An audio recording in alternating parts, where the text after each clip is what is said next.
प्रणो देवी सरस्वती वाजेभिर्वाजिनीवती धीरामभिद्रयवतु गणेशाय नमः सरस्वत्यै नमः श्रीगुरुभ्यो नमः हरि ओम्।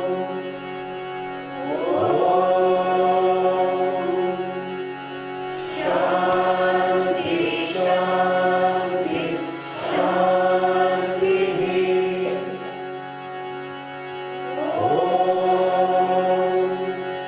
भद्रं कर्णेभिः शृणुयाम देवाः भद्रं पश्येमाशभिर्यजत्राः स्थिरैरङ्गैस्तुष्टुवागुंसस्तनूभिः यशेम देवहितं यदायुः स्वस्ति न इन्द्रो वृत्रश्रवाः स्वस्ति नः पूषा विश्ववेदाः स्वस्ति नस्ताक्षो अरिष्टनेमिः स्वस्ति नो बृहस्पतिर्ददातु। ॐ शान्ति शान्ति शान्तिः। ॐ नमस्ते गणपतये त्वमेव प्रत्यक्षं तत्त्वमसि त्वमेव केवलं कर्तासि त्वमेव केवलं भर्तासि त्वमेव केवलं भर्तासि त्वमेव सर्वं खल्विदं ब्रह्मासि त्वं साक्षादात्मासि नित्यं ऋतं वच्मि सत्यं वच्मि अवत्वं माम् अवभक्तारम् अवश्रोतारम् अवदातारम् अवधातारम् अवानुजानमवशिष्यम् अवपश्चातात् अवपुरस्तात् अवोत्तरातात् अवदक्षिणातात् अवचोर्वातात् अवाभरातात् सर्वतो मां पाहि पाहि समन्तात्। त्वं वाङ्मयस्त्वं चिन्मयः त्वम् आनन्दमयस्त्वं ब्रह्ममयः त्वं सच्चिदानन्दाद्वितीयोऽसि त्वं प्रत्यक्षं ब्रह्मासि त्वं ज्ञानमयो विज्ञानमयोऽसि सर्वं जगदिदं त्वत्तो जायते सर्वं जगदिदं त्वत्तस्तिष्ठति सर्वं जगदिदं त्वयि लयमेष्यति सर्वं जगदिदं त्वयि प्रत्येति त्वं भूमिरापो नलो निलो नभः त्वं चत्वारि पदानि त्वं गुणत्रयातीतः त्वम् अवस्थात्रयातीतः त्वं देहत्रयातीतः त्वं कालत्रयातीतः त्वं मूलाधारस्थितोऽसि नित्यं त्वं शक्तित्रयात्मकः त्वां योगिनो ध्यायन्ति नित्यं त्वं ब्रह्मा त्वं विष्णुस्त्वं रुद्रस्त्वं इन्द्रस्त्वम् अग्निस्त्वं वायुस्त्वं सूर्यस्त्वं चन्द्रमास्त्वं ब्रह्मभूर्भुवस्वरो गणादीन् पूर्वमुच्चार्य वर्णादीन् सदनन्तरम् अनुस्वारपरतरः अर्धेन्दुलसितं तारेण रुद्धम् एकत्वमनुस्वरूपम् गकारपूर्वरूपम् अकारो मध्यमरूपम् अनुस्वारश्चान्त्यरूपम् बिन्दुरुत्तररूपम् नादसन्धानम् सगुम्भिका सन्धिः सैषा गणेशविद्या गणकऋषिः नित्यगायत्री छन्दः गणपतिर्देवता ॐ गणपतये नमः।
अलख निरंजन मूषिक वाहन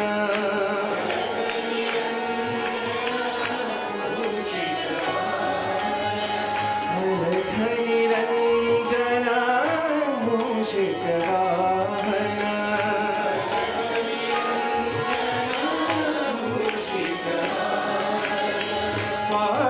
पाशांकुशधर शंभो नंदन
Respected elders, brothers and sisters, Day Sarah.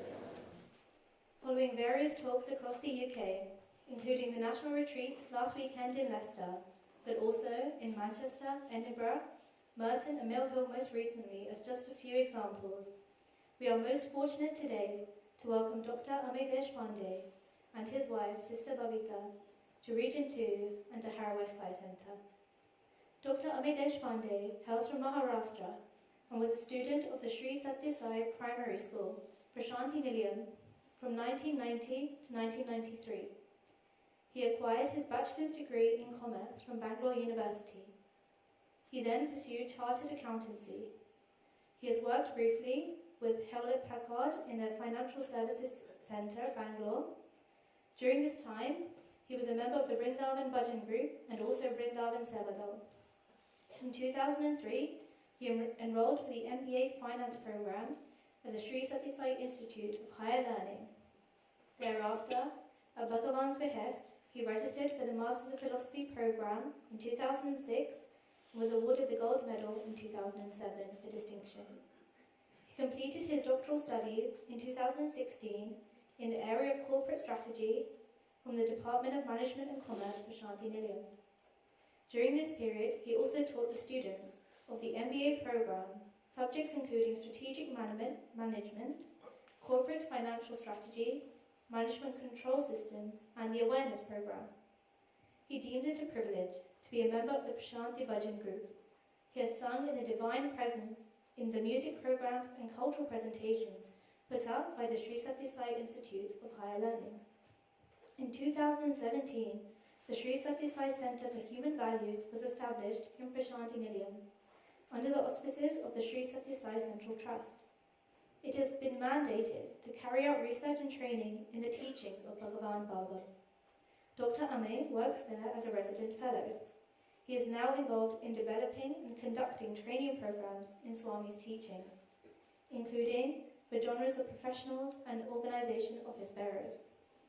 The CHV is involved in research and conducts training programs, courses, workshops and exhibitions. He has also participated in various Radio Sai, now known as the Sri Sathya Sai Media Centre, satsang programs, and regularly speaks in various forms, nationally and internationally, for the organisation members. It is with great pleasure and great fortune that if we can now all please welcome Dr. Amey Deshpande.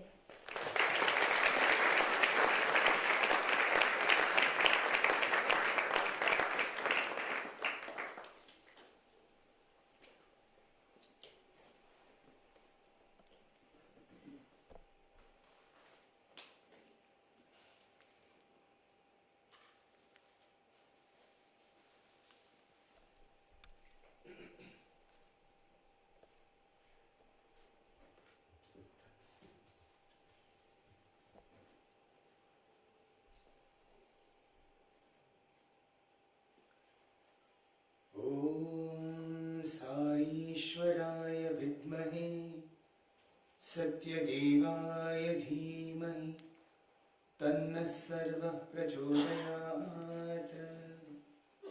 ॐ शान्ति शान्ति शान्तिः। Invoking his presence and offering our loving pranams at his lotus feet. Revered elders, dear brothers and sisters, Sai Ram to everyone.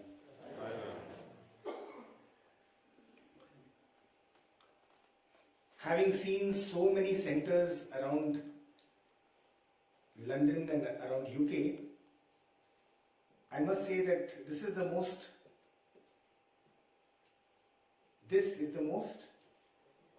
oh, I think now you must be wondering what kind of a center am I going to say. I think yes, this is the most spacious and most beautiful center.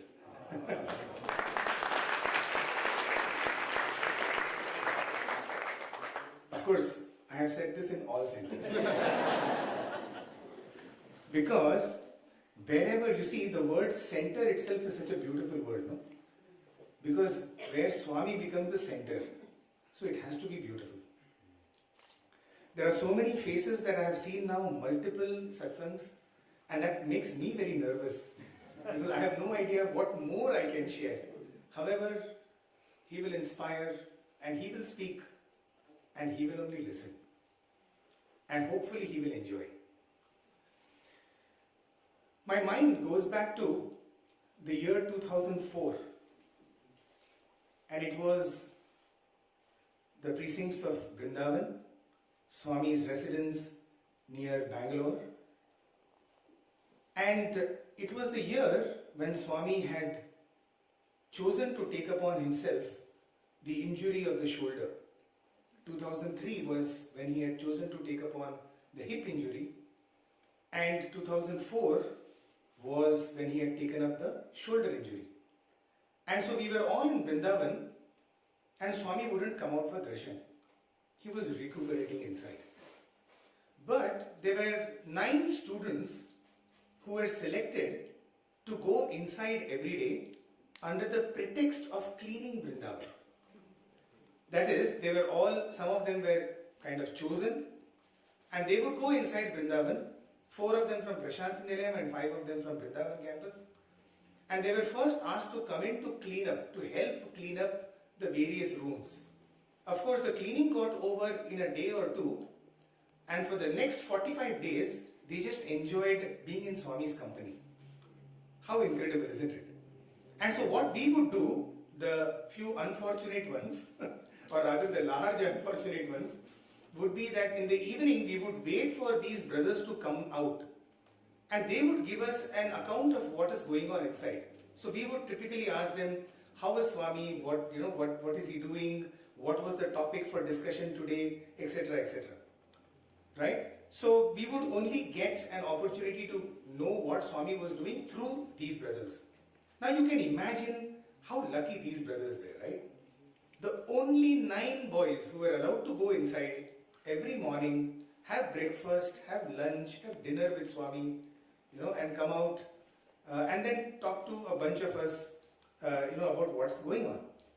And of course, it was just wonderful to hear what are the lovely things that were going on inside. So come the end of May, June 1st is when the academic year starts in Prashanti Nilayam. And so they all thought that usually Swami would return back in the first week of June. Typically around between the 7th and the 10th of June is typically when Swami would return back to Prashanti Nilayam. So they all thought, these 9 boys, that they will travel with Swami back to Prashanti Nilayam and the honeymoon will continue. Right? Being with Swami is obviously like that. On about 29th of May, Swami says, hey, day after tomorrow college is starting, isn't it? And they were just hoping, against hope, that Swami will not bring up the college. Because who goes to the Sathya Sai Institute of Higher Learning for education anyway? Right? We don't go there to get a degree, we just want to be with Swami. So they said, yes Swami, the college starts on 1st of June. Then pack up. Tomorrow you have to go and join the hostel. Okay, and first they thought Swami was just joking with them. So they said, okay Swami. And then Swami was very serious because come afternoon, Swami is like, yeah, I'm serious. Have you all packed up? And they said, no, we're not leaving Swami. How can you not leave? Day after tomorrow college, everybody else is going to college. We were very happy to hear that. Right? The guys who were not inside, no? That come join the party now. Right? And these brothers were like, Swami, please Swami, it's just a matter of a few days. By missing college for a few days, nothing is going to happen. We will travel back with you whenever you are coming to Prashanti. No. Rules are rules for everybody. I wanted to kind of remind Swami, rules were rules even during summer holidays. Like, all of us should have been inside. Right? But suddenly he was like, no, rules are rules. And then usually the Vice Chancellor, would come in a couple of days before the college starts. And so the Vice Chancellor was there and Swami is like telling the Vice Chancellor also, see, hey, all these boys, tell them that they should join, they cannot miss. So you can imagine now, these brothers have had almost 40 days of the most intimate experiences with Bhagwan. Okay, it is truly like being in Vaikuntha, right? To be with Swami. And now you have to go back and join a hostel. Right? A hostel with not only Swami not being there, but with all the other, allied problems and situations that come up. And so they were heartbroken. So that evening, all of them, and this would happen to everyone. This would happen to all the students who would travel with Bhagwan to Vrindavan or to Kodaikanal or anywhere else that Swami went. The last day was always the toughest day. Because that's it, it's over. God knows what is now in store for us, going forward. And many times, it will so happen that after Swami comes to Prashanti, you'll almost feel as if Swami is a different person. Because he will stop recognizing you. Like till yesterday, the person who was hobnobbing and who was in cuddles with Swami, and suddenly Swami, I'm sure for many of you who have had the opportunity to get an interview, the point of detachment starts at the threshold of the interview room. The moment Swami steps out of the interview room, as if he doesn't know you. Of course, that is the divine detachment. That is how easily he is able to cut, because he knows that there's no way you are ever going to leave him. Right? Anyway, so these brothers are having tears in their eyes and they're saying, Swami, please, Swami, is there no way that we can come with you, Swami? Please don't do this to us. Of course, there were genuine tears. And Swami, usually the one who always is like a mother, whose heart will melt. You see, he was extremely stoic. And this was told to me by one of the brothers who were inside. And he said, see boys, you all have enjoyed these 40 days, isn't it? So many other brothers have not got this opportunity that you all have got. Yes, Swami. Swami said, whatever you have experienced with me, keep that in the inner recesses of your heart. And for your lifetime, wherever you happen to meet with some challenge or situation in your life, look back at these moments and they will give you the strength that is needed to overcome that. That instruction or that advice was not just for those brothers, but it is for each and every one of us. Each and every one of us has that one moment with Swami. Right? Maybe one, maybe multiple moments with Swami, which are, in the inner recesses of our heart. And today, what I would like to speak to you is about that inner treasure. You see, much like I'm sure the sisters over here and aunties over here will agree with me that in each one of your houses, there is that one location, okay, which is like a cupboard, and there will be a cupboard inside the cupboard, and then there will be an inner cupboard, the keys to which only you have. And all your most precious jewels are kept over there. Yes or no? I'm guessing most likely yes. And every now and then, come a special occasion or come anything, you will open that, you take them out, you look at them, and just looking at them you feel happy. Swami's experiences or Swami's presence in our life is like that. And after 2011, now that we don't have the pleasure or we don't have the singular good fortune of having his darshan every single day, I feel that he has left us, physically he has left us with 4 such jewels that we can find in each of our hearts. And today we will discuss a little bit about the 4 jewels. What are these 4 jewels in the treasure chest of our hearts? Can you guess what could be those 4 jewels? And when I am talking about these 4 jewels, find those 4 jewels for yourself. It need not be 4. It could be 40, it could be 400, it could be 4,000. Okay? I will just narrate or I will share with you the 4 jewels that Swami has kept with each and every one of us, and it is our responsibility and it is our obligation to hand over these jewels just like a mother would give her daughter. Right? All of those jewels will ultimately have to be given to someone. Similarly, each one of us have a responsibility and obligation to give those jewels to the next generation, to the little ones who are seated over here.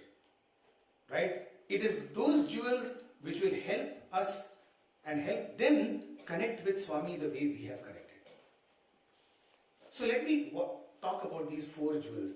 What are these 4 jewels? Jewel number 1. Probably the greatest jewel that he has given us is his name. Right? Now you will wonder, Swami, we already have, they say 33 crore gods. There are about 33 million gods in our pantheon. What was the need for one more god? One more name? Krishna, Rama, Venkatesha, Panduranga. There were so many today Bhajans sung, right? All of those are names of the Lord. You could have just picked up one of them, isn't it? Off the shelf. It's almost like a supermarket of names of gods. Choose whichever you like. And yet, he comes with a very unique name. A name the like of which you cannot find anywhere else. You see now, what is the difference? All other names of gods are descriptions of himself or herself. Right? They are typically descriptions of themselves. Rama, Krishna, Shiva, Devi, Panduranga. You know the meaning of Panduranga? Anyone? We just sang a Panduranga bhajan. Any idea what is the meaning of the word Panduranga? You will be surprised. Panduranga, Pandu means white, Ranga means color, the white colored one. How ironic, if you actually see Panduranga, he is pitch black. Right? Have you ever thought about it? That is why knowing the names, the meanings of the names make so much difference. Can you imagine? I wonder whoever named him as Panduranga. The white colored one. Right? So I started digging up, what is this, what is this utter dichotomy? Right? He is actually pitch black. There's not one part of his body which is white. And he's called the white colored one. And I came across some beautiful abhangs in which this dichotomy is addressed. And you know what they say? In whose presence when we stand, he takes our darkness and leaves us white. That is why he is white colored. In whose presence when we stand in his presence, he sucks away our darkness, our blackness. Okay, himself becoming black and leaves us white. That is why he is Panduranga. How beautiful, right? Swami did that, isn't it? When we sat over there, he came, and you know what? Imagine if ever he came out and he started showing his omniscience every single day. Probably nobody would have sat in Kulwant Hall. There was one time, slight digression. There was one Dasara, one Navaratri celebrations apparently. This was I think in the 80s, when Swami would come to the discourse table, and for the first few minutes of his discourse, it was about he will pick up one student randomly and tell what all he has done throughout the morning, from morning till that moment. Okay, can you imagine that? Okay, it seems brothers stopped going inside Bhajan Hall. They used to sit outside. Okay, and even if you're sitting inside Bhajan Hall for some reason, you'll hide behind everybody. Okay, because I hope he doesn't choose me. Because Swami started, and it seems the brothers then decided that the moment they would have a bad thought or they would do something stupid in the hostel, they would write a telegram. Swami, I am sorry, please don't, don't corner me in the evening. Okay, a few days later, it seems Swami said that I now see that in the hostel, you are living out of fear for me. You are following a good discipline, but out of fear for me. I don't want you to fear me, I want you to love me. Right? We often talk about God-fearing people. Swami doesn't want God-fearing people. Swami wants God-loving people. Right? So, coming back to this name, this first jewel that Swami has given. You see, Sai Baba is the only name which does not describe him, but describes a relationship. Sai, I means mother and Baba means father. So, Sa is always divine, and so Sai means divine mother and father. This is the only name which talks about a relationship that we have. It's not a description of himself. How incredible. Have you ever thought about it? Right? So, it's describing, for the first time it feels as if the Lord has come so close to us. Hey, don't put me in a museum and label me by some Krishna Rama. I am your mother. I am your father. Right? So let me, I can go and on just about this name Sai. In fact, the beautiful full forms that Swami has made out of this word Sai Baba itself is incredible, right? All the three paths that we have, service, that a path of karma, bhakti and jnana, are culminate in this Sai, service, adoration, illumination. Right? Baba, we know, being awareness, bliss Atma. Right? So, just that itself is enough to kind of just contemplate upon. But let me tell you, there is a power associated with this name. And I'll give you two instances from my own life. I was in Bangalore, Swami was in Vrindavan. I had to go to Sai Darshan, which is Swami's mandir in Indranagar. Swami was still there, this was, I think the year was 2006 or 7. And so I was coming on a bike from Vrindavan to Indranagar area. Now, being from the Bangalore Sevadal, I knew Bangalore, I know where Sai Darshan is. And while I was kind of coming from, the ashram, I took a turn which I was sure was a two-way. Now in Bangalore, even Google can't keep up with which becomes two ways and which become one ways. Okay, it's just impossible. Just overnight, one afternoon, they will decide that a particular road has become one way. So I am now going on a one way. I am sure it is a two way. Okay, but I am going on the opposite direction.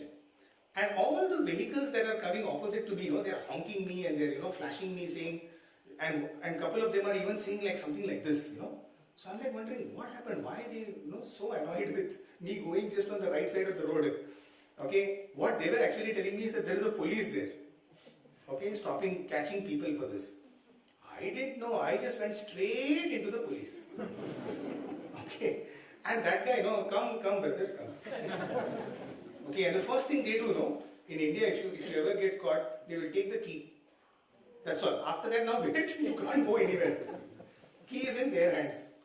So this sir also took the key, and so I just waited, and I was getting late for bhajans. Right? And so I was thinking, okay, now what's going to happen? And I was just quickly saw, do I have anything? I don't have any money at all. Right? That's typically what happens with Prashantindalian people. They never have money. That's why beggars don't beg from us. Because they know we are in the same boat. Just one is inside ashram, the other is outside ashram. That's all.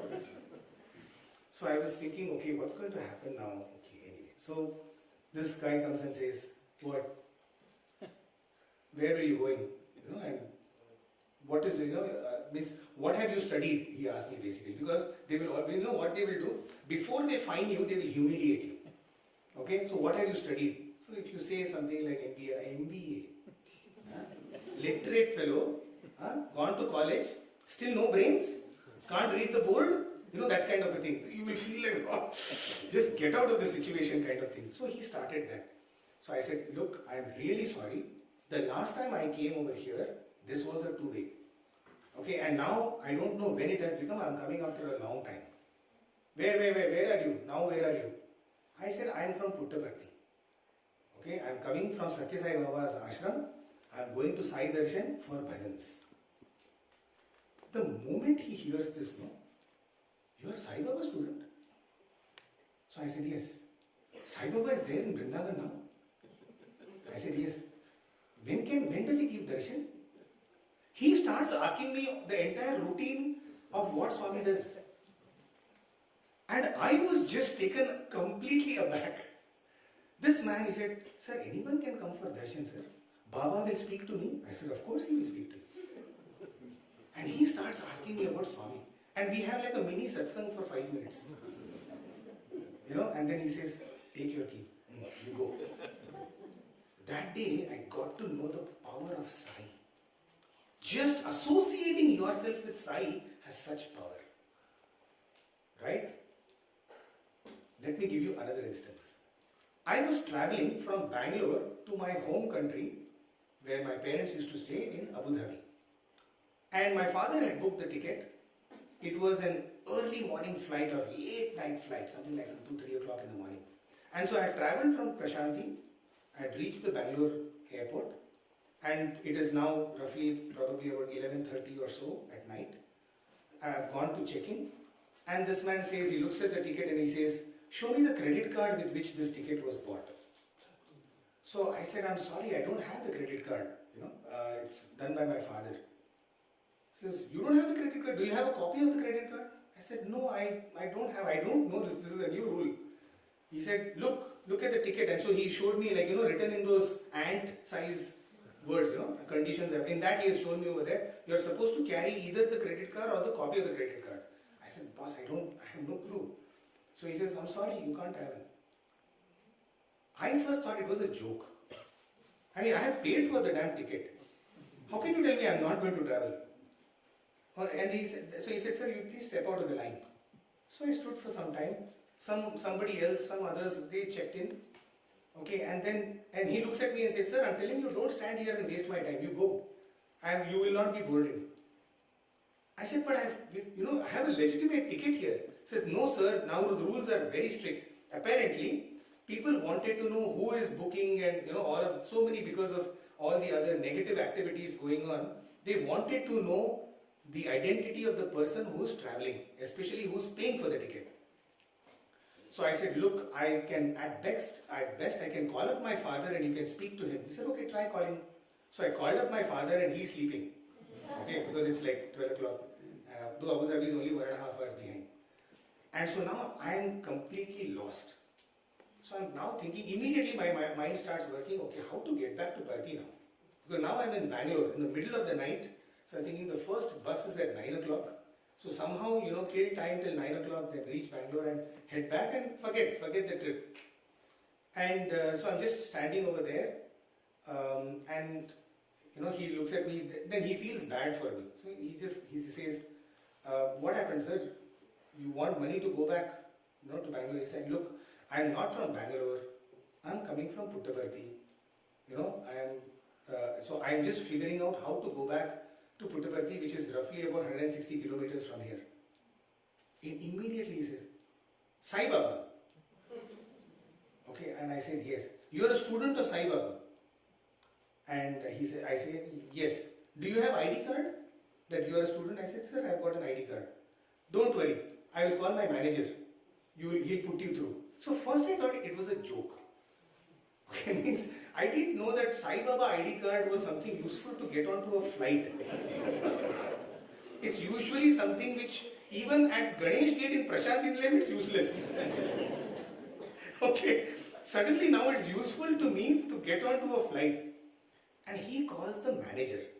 The manager comes up and he said, and this man, he's like typing, he's just working on the screen, and he just looks at him and says, sir, your fellow has come. Okay? So first I thought it's like a mocking kind of a state. So this man says, yes, what is it? He said, I told him what is the situation. I said, I'm a Swami student, I'm a Sai Baba's institute student. You are Swami's student? Okay, can you imagine? I still, it's so clear in front. He jumps across that, that baggage thing where you put the bag and comes and hugs me. The manager comes and hugs me. Okay, he says, you are Swami's boy. I said, yes, sir. I don't want anything more. Don't chant Vedam or Bhajans. Just give me a boarding pass to sit in the flight. Okay, and you see what happens. He says, immediately the manager tells this guy, issue him a boarding pass. I will sign the form. So there's an undertaking that somebody has to take up. I don't know, these days it does not happen, but in those days, for some brief file, it was a case where you had to sign. If it is not your credit card, you needed the signature of someone who can take responsibility that you are a man of good character.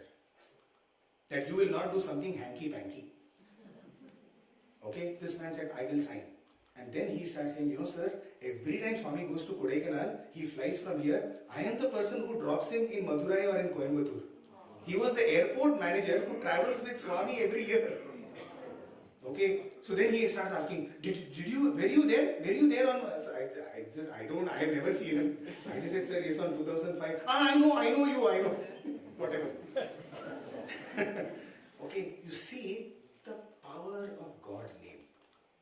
I kind of conceptualize a time when our passport to any place will be that I am a Sai devotee. Just by we saying that we are Sai devotees, people will believe us. I'm sure many of you over here, in your colleges, in your works of, places, your workplaces, right? You come across these moments where people just look at you and say, hey, there's something different about you. You know why? Because his name is associated with us. Right? That is the power of Sai's name. His name is so pure that all our impurities are kept aside, okay, and people give value to that word. However, the opposite also can happen. People are sometimes shocked to know, hey, you are a Sai devotee and you are talking like this.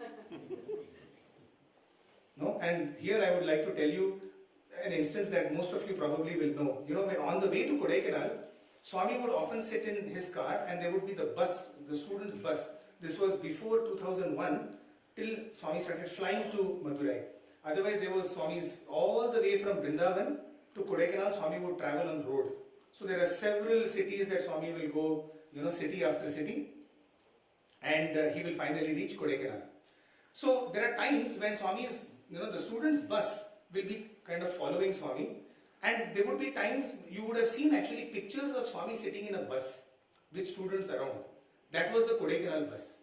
So that would be when Swami will suddenly get down from his car and get onto the bus, and he'll sit with all the students, and then songs and divine stories and all of that will go on. So what happens typically is, as a city arrives, Swami is sitting in the bus, okay, and all the car which is going, everybody is doing pranams to the car. We are seeing the car go. Actually, Swami is not in the car. Swami is in the bus. Okay, and when the bus comes, they just turn around. Swami is actually in the bus. And Swami said, Chudra, see this, what is happening? That car is in association with me, so it gets pranams. But I am in association with you, so nobody does pranams to me. Right? So sometimes, our association with Bhagwan should never ever bring him a bad name. Never people should be able to say that, oh, you are a Sai devotee. Sai devotee behaves like this. That is the power of God's name. And that is why I feel this is the first jewel that Swami has given to us. Right? In our treasure chest, whenever we want, it is accessible. Just have to say Sai. And you know what? Sai is such a beautiful name because every time you just breathe out, you can, sigh. Right? It's a sigh of relief. That is what Swami brings to our life. A relief. Okay, now let's move on to the second jewel. I promise you, I'll try to reduce the amount of time spent for every jewel. I'm looking at the, thank God there's a clock at the back. So the second jewel, what is the second jewel? The second most important jewel he has given us is his form.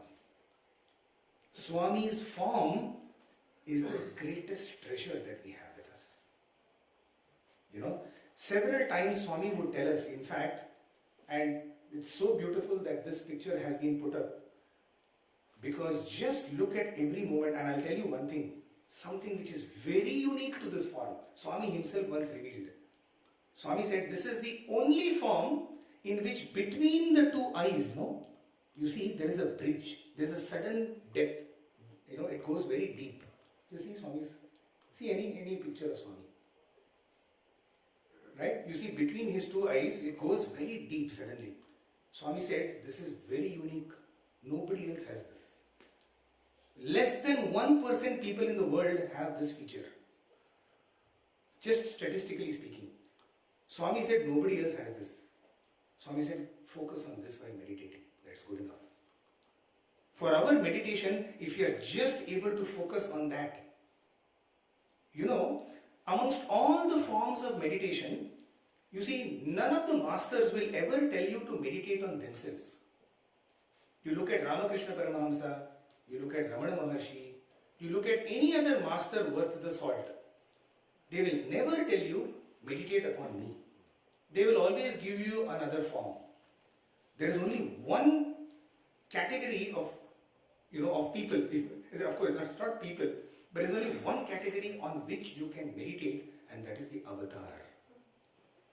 On the avatar's form, You can meditate. Just meditating upon the avatar is enough to give us salvation. All other gurus will give you a mantra, they will give you a form, they will give you a name, so on and so forth. But Swami would often tell students, before you go to bed, close your eyes and just contemplate on this body. Right? From the top to the toe. And Swami in fact said, start with my hair. And Swami's hair is so beautiful because especially in London it will help. You always have cloudy skies. So whenever you look at the sky and you see a cloudy sky, you can see his hair. Because his hair is exactly like a cloudy sky. You see, Gagana Pavana Me Sai Om, Shayana Sapana Me Sai Om. Right? Gagana Pavana Me Sai Om. Right? So Gagana Pavana Me Sai Om, you can see his form, in the horizon, in the clouds. So start with his hair and then come down to his eyes. And this is one of my favorite pictures because look into those eyes and they have absolute infinite depth. And you know what, when you're watching the videos of Bhagavan, whenever you do, look at his eyes. You will see he will barely blink. Try this. Watch next time you're seeing, you will see that he doesn't blink at all. Very rarely you will see Swami blink. In fact, that is the sign of a master. You see, in fact, blinking of the eyes is directly connected with our thoughts. When we get angry, the breath increases, eyes blink. Especially if the mind is very fickle, you will find the blinking harder. Okay? But when we are not thinking and in the depths, in the quietude of mind, the gaze remains constant. Okay? Swami's eyes are like that. Watch his eyes. Okay, I can tell you about his mole, the mole on his cheek.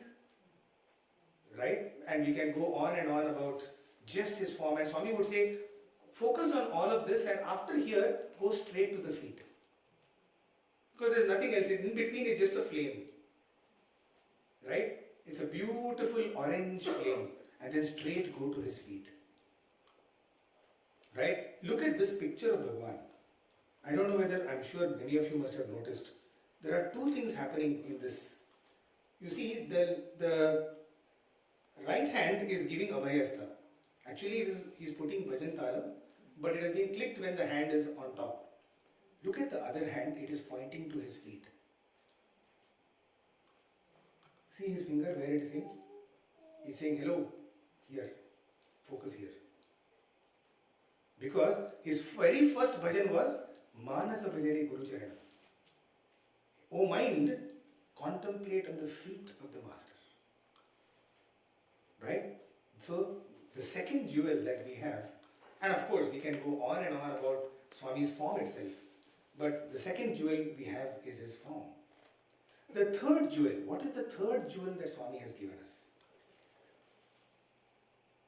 There is a very beautiful bhajan which goes something like, of course we don't sing it, Mangala Pavana Nirmala Sundara Shri Sathya Sai Nama Mangala Pavana Nirmala Sundara Shri Sathya Sai Dhyana Mangala Pavana Nirmala Sundara Shri Sathya Sai Dham. This is the bhajan, Shri Sathya Sai Dham. The third jewel that Swami has given us is Prashanti Nilayam. Oftentimes you go to India and if you go to this place called Uttarakhand, it is called Deva Bhumi. You know why? Because every stone over there has some story to tell. If you sit on, the moment you enter into this Dehradun area, okay, where Haridwar and Rishikesh and Badri and Kedar and Yamunotri and Gangotri and everything that you can think of, all the major, pilgrimage places are in just Uttarakhand. So you go to any place, like, we had been on this trip to Himalayas, so there is this place called Baidyanath Mandir, and it's a beautiful temple, small temple, and they were saying that it seems when Shiva and Parvati were getting married, it seems for one night Parvati stayed over there. Okay, now it has become a mandir. So thousands of people go there, they do namaskar. And then you go somewhere else and they will say, Pandavas lived over here overnight. And you go somewhere else and they, probably they'll say that Sita combed her hair over here. Means I'm just making that up. Okay. But almost every place in that Devabhumi, which is Uttarakhand, has some story to tell. And while we were listening to these stories, I was thinking, one night, 1 hour, 5 hours, right, where God has kind of stepped foot over here for a few days and it becomes a pilgrimage place. We have a place where he is born, he is brought up, and he lived for 85 years. So let me give you a couple of instances of the power of Prashanti. Do you know when the Kulwant Hall was being constructed, have you ever looked up at the ceiling of Kulwant Hall? What will you find? Yeah? Can you just shout out? Sorry? Pigeons.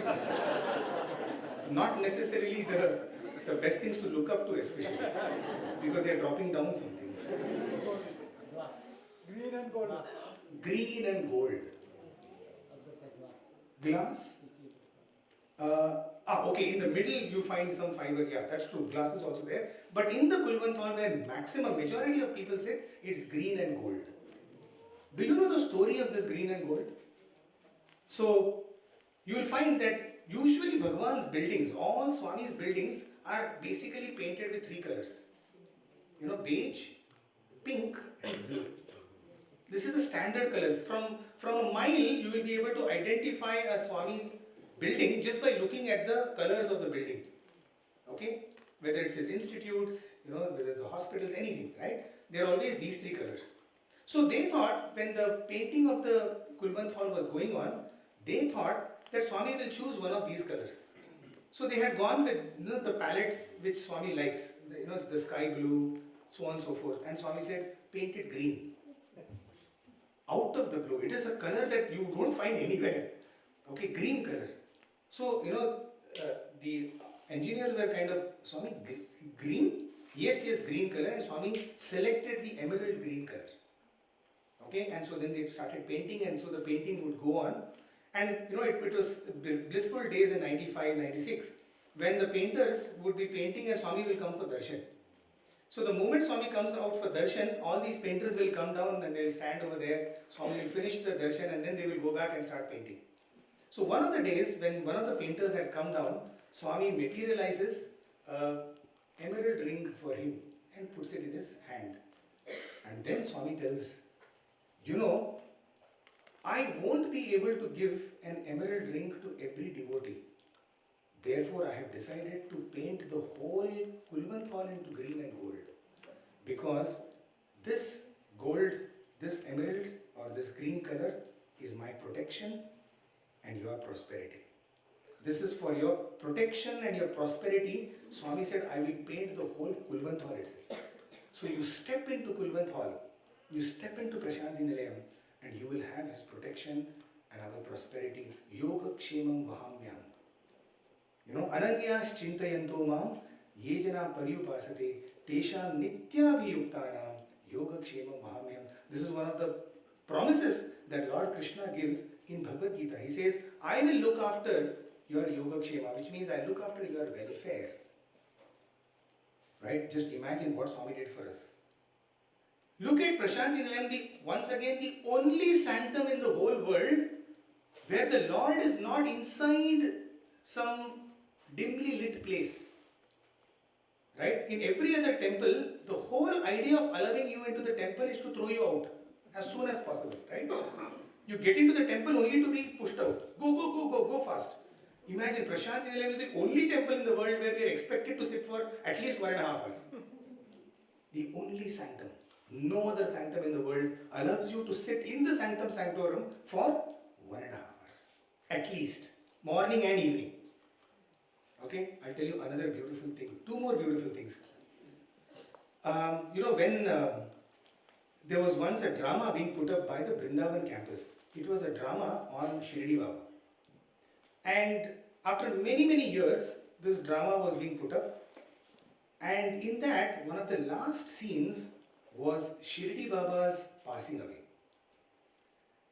And it was a little difficult sight to see because in front of Swami, they were showing Shirdi Baba's passing away.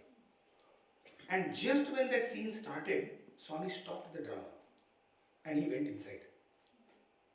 And so we were all a bit kind of, oh my God, what is going to happen? Was this the wrong thing to do? Imagine showing your own passing away in front of yourself, and so we were all wondering what's going to happen, whether the drama ends over here itself. But of course, a few minutes later, Swami came and the drama went on. So the brothers who had taken Swami inside, they were sharing with us that Swami went inside and he went into a trance. He just closed his eyes. And so the brothers who were sitting around, they were wondering, was that the wrong thing to do to show that? So they waited for Swami to come back from the trance. He came back and he says, Baba, he left from Shirdi. A time will come when I will also leave from here. And hearing that, just imagine in those days, hearing anything like that was like, so immediately the brother says, Swami, what are you talking? Don't talk about all such things. And Swami said, wait, I will tell you what I want to say. Okay? I will be kept right here. Where the Samadhi is currently, that is where Swami said, I will be kept. And just like that old man, that is Shirdi Baba, I will also speak to my devotees from here. And in fact, every brick in this Kulwant hall will echo my name. That is why I am asking you to do bhajans every morning and evening. Prashanti Nilayam is the only place in the world where bhajans have gone on from 1950 till today without a break, morning and evening. Every single brick, every single granite block, marble block of Kulwant hall echoes Bhagwan's names. Because for that long it has absorbed the name of the Lord. How incredible. Swami has just gifted us that. In fact, in Prashanti Nilayam, in that big building behind that you see, we had an opportunity, one of my greatest opportunities in the year 2011, after Swami left in April, the Mahasamadhi, during Navaratri time, some of us were selected to clean up all those rooms. So we cleaned up the Purnachandra auditorium where Swami lived and also the Prashanti Nilayam Mandir. And we were utterly shocked by the size of Swami's rooms. In fact, the biggest room in Prashanti Nilayam is the Bhajan hall, which was meant for us, not for himself. His room was a little 10 by 10 room. And we were thinking, how did Swami manage to live there for 43 years? 43 years Swami lived in Prashanti Nilayam. How did he manage to do that? Anybody, we would definitely go in for renovation. I see a lot of, our brothers and sisters saying, I have to give my house for renovation. Right? Swami never renovated his room. Same small room. Right? And then my mind was telling me, no wonder Swami was always outside. Swami was always with his devotees. Because who will go to that small room? Right? That is Prashanti Nilayam. Every place has a story to tell. And of course, I can go on and on just about Prashanti Nilayam. But let us end with the last of his. So what are the three jewels? And Dham. So Nama, Rupa. So on his Rupa we do Dhyana. His Nama we chant it. Right? His Dhama we serve it. Right? What is the fourth jewel? Fourth jewel, it's a little bit of a bummer after whatever I've said. It is his message, his Sandesha. Right? His Sandesha is the greatest treasure we have. And probably I will only say this, and I will give you this as a formula for how we can implement. Our organization is called Shri Sathya Sai. right? SSSO. Okay? It's not OSSS. It is SSSO. So this SSS, what does this stand? It's a formula. What is the formula? First S, early in the morning, silent sitting. Second S, Sai literature through the day. Third S, at night before sleeping, self-audit. So silent sitting, Sai literature, self-audit, day is done. So how you can spend your day with Sai, with SSS, through these three. When we start reading Swami's literature, the first question is, oh Swami, this is all like, especially about Sai literature, we say, oftentimes, brother, the question to us is, brother, make Swami's literature, practical. We are trying to make it practical.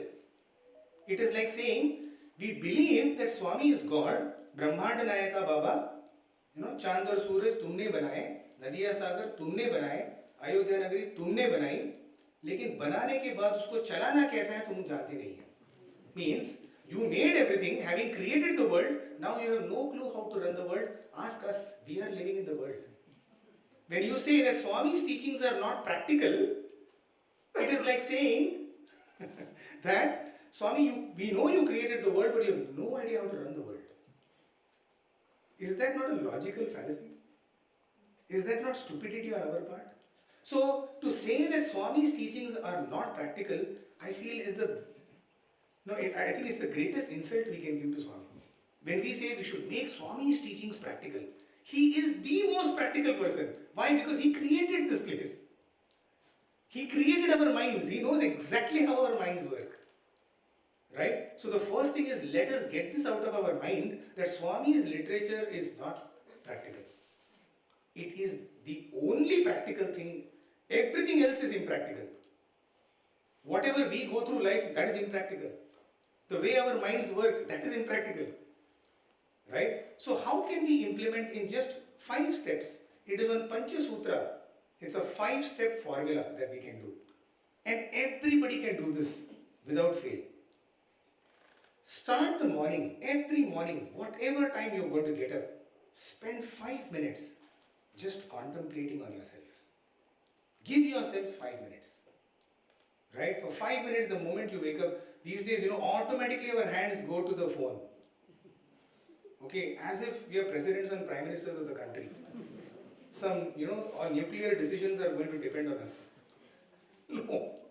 The world is quite fine without us. Believe me. Right? So the first 5 minutes, or whatever amount of time you are able to give, start the day with meditation. Right? Meditation is a big word, just silent sitting. Right? Offer your gratitude to Swami, make a prayer, or just sit silently. There is something called Japa Gayatri. So whatever you did over here was Om Bhur Bhuvasvaha Tat Savitur Varenyam Bhargo Devasya Dhimahi Dhiyo Yona. It's called Japa Gayatri. Sai Ishwaraya Vidme, so many Gayatris are there. Which is the Gayatri that you have to chant. But did you know that there is something called Ajapa Gayatri? That which you need not chant. Which is always going on within us. What is that? Our breath. Our breath is called Ajapa Gayatri. Whether we want it or not, as long as we are alive, it will go on. 21,600 times a day, Swami says. And what is it telling us? Yes. Right? So, start the day with just giving little attention to your breath. After all, it is your own breath. Okay, that is what keeps you alive and kicking. Right? So start the day with that. During the day, do 3 things. Number 1 act of devotion. That is 1 bhakti act every day, whatever it may be. It is said, do you know why you do namaskar to Swami?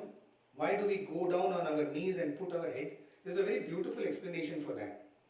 The explanation is, all our achievements, we think no end of ourselves. Right? We think. Why? Because our head is at the top of our body. So all our ego rests over here.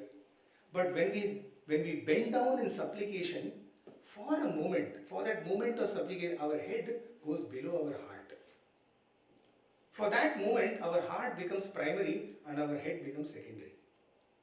Try that. This evening, after you finish, when you do your namaskar, see where your head is and where your heart is. For that moment, no, we are empowering, we are giving ourselves to our heart. Okay? So that is one act of devotion where you supplicate yourself to your heart. Okay, I will not say you supplicate yourself to a form of God because that is left to you. Yes, if you feel that there is a form of God or which kind of you love, then yes, your prayers to that form. However, one act of devotion is simply to surrender yourself to a higher power. Right? So it could be again through a prayer or whatever. Second, so we started with 5 minutes of this. Second is devotion. Third is one act of selfless action. That is Nishkama Karma. Right? It could be anything. We have such great opportunities, to just let someone know that, hey, thank you for whatever you're doing. Right? It could be somebody just at, as you're traveling to work in the train, or it could be in the bus, or it could be in your office. One act where you just go and, without wanting back anything, you just go and praise that person, appreciate that person, right? Or help that person if possible. So, recently somebody was giving me a beautiful, incident about this. Apparently, he noticed, as he was entering, he noticed that the watchman at his office, the security person at his office was reading something like this, So he just felt that, let me try and help him. So he found out, what was his power of his eyes, and he got him specs. That security man did not even know that who has done this for him. This is a professor in a college, so the security, so he asked one of the students, go and ask that person what is the power he has got, and then he got specs made for him. And that man, the next day onwards, he started wearing the specs, and he doesn't know who has done this for him. It so happened one day that in that campus, somebody was trying to break into this professor's car. And this watchman, because he was now wearing specs, he was able to see that. Okay, and he came back and he said, thank God I have these specs, that's why I was able to catch that fellow. He comes and tells this professor. You see, no act that we do will ever will go in vain. It will always come back for us only. But we don't do it for that reason. Right? So, something like a simple act like that. One act of selfless action. And finally, or two more are there, so we finished 3. The fourth one is one act of knowledge. So, reading the thought for the day, or reading anything that you wish to implement in your life, read something about it, listen something about it, and try to see how I can implement that in my day-to-day life. So one act of bhakti, one act of karma, karma yoga, and third act of jnana. And finally, the fifth is when we go to bed, offer everything to Swami. You see, they say, that sleep is a short death and death is a long sleep. Right? Every single day, do you know what is happening? Every single night when you go to sleep, you know what is happening? And probably now also it's happening to many of you, if you are sleeping. You know what is happening? You are giving up the most important thing for you. You know what is that? I. We are the most important for ourselves. I did this. Right? Can you imagine, you just say to yourself that, let's take a name, Ram, So my name is Ram. So Ram must sleep, Ram must sleep, Ram must sleep, Ram must sleep. Do you think Ram can ever sleep? No. You know what? We have to even give up our identity to sleep. We cannot even sleep without giving up ourselves. That is the ultimate surrender we are doing. Right? So we are actually capable of surrender. But before that, if we can say, Swami, I am coming back to you. And next day morning when we wake up, Swami, you have given me yet another opportunity. Right? Just try and implement these 5 things in your life. And you will truly be able to cherish and treasure this wonderful phenomenon that is there in our lives. Thank you so much for this opportunity. Jai Sai Ram.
जय बोलो भगवान श्री सत्य साई बाबा जी की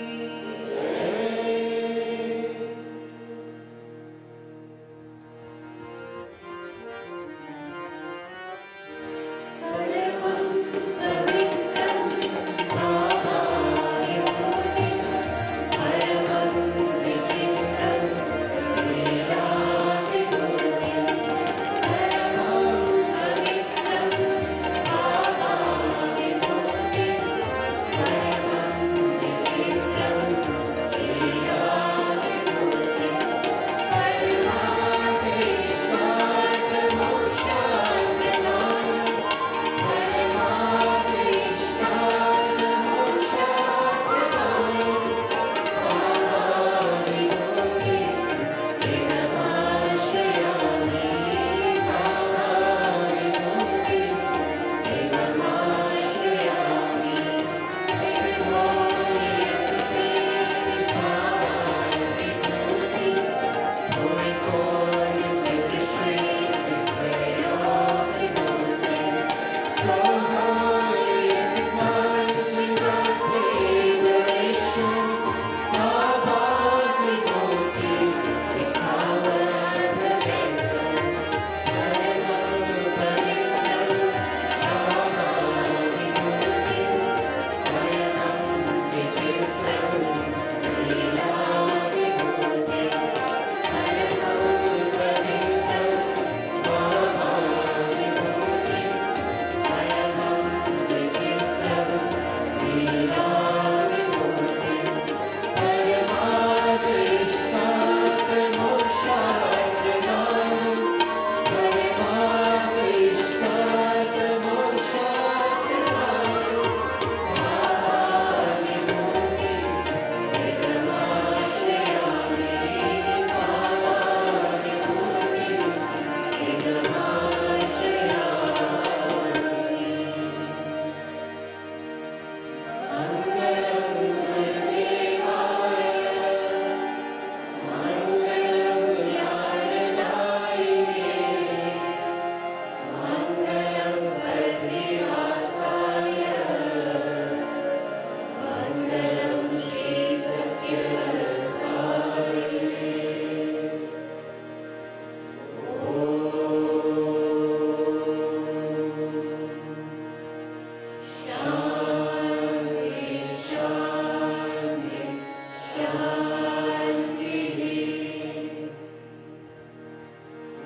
Stations to you, Lord Narayan.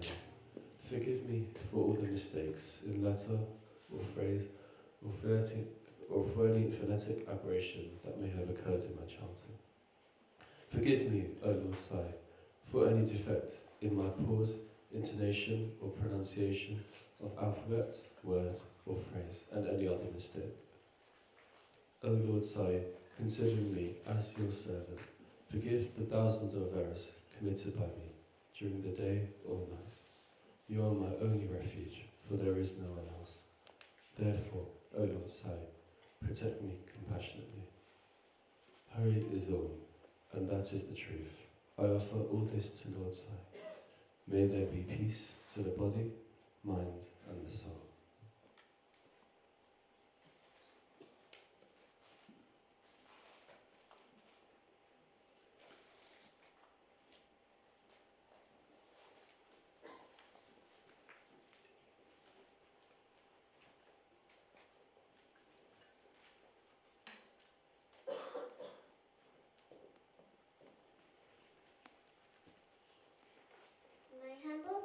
to our most beloved Swami.